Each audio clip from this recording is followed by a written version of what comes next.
मध्य पूर्व की गर्म रेत पर एक ऐसा खेल शुरू हुआ जिसमें तीन बड़े खिलाड़ी थे, ईरान, इजराइल और यूनाइटेड स्टेट्स। दुनिया इसे सिर्फ युद्ध कह रही थी, लेकिन असल में यह ताकत, डर, बदले और राजनीति का खतरनाक शतरंज था। एक रात इजराइल के आसमान में सायरन गूंज उठे।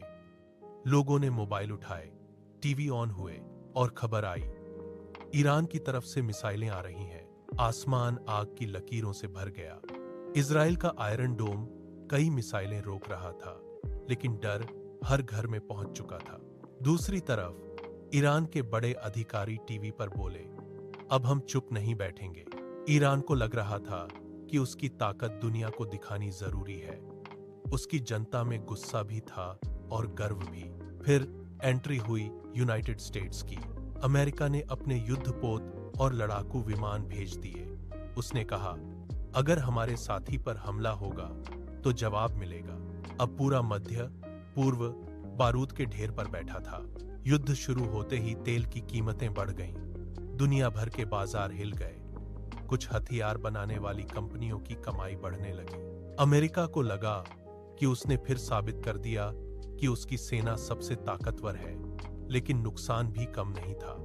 इजराइल ने कई ईरानी ठिकानों को निशाना बनाया। इससे उसे सैन्य फायदा मिला और दुनिया ने उसकी तकनीक की तारीफ की। लेकिन हर मिसाइल के साथ उसके लोगों का डर भी बढ़ता गया। शहरों में तनाव था, स्कूल बंद होने लगे और सेना पर खर्च बढ़ता गया।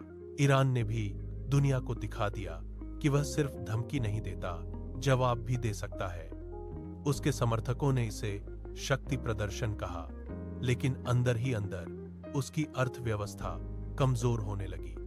कई सैन्य ठिकाने तबाह हुए, वैज्ञानिक मारे गए और जनता पर महंगाई का बोझ बढ़ गया। यूनाइटेड स्टेट्स को राजनीतिक फायदा मिला क्योंकि उसने अपने साथी का साथ दिया, लेकिन युद्ध का खर्च अरबों डॉलर तक पहुंच गया। दुनिया के कई देशों ने अमेरिका पर आरोप लगाया कि वह आग बुझाने के बजाय और भड़का रहा है। कुछ दिनों बाद तीनों देशों ने महसूस किया कि यह लड़ाई जितनी लंबी चलेगी उतना नुकसान बढ़ेगा। टीवी चैनलों पर जीत के दावे किए जा रहे थे, लेकिन सच यह था कि कोई पूरी तरह नहीं जीता। सबसे ज्यादा नुकसान आम लोगों का हुआ। किसी का घर टूटा, किसी का परिवार बिछड़ गया और किसी का भविष्य डर में खो गया। आखिर में एक बूढ़ा पत्रकार कैमरे के सामने बोला, युद्ध में मिसाइलें आसमान जीत सकती हैं, लेकिन इंसानियत हमेशा हार जाती है।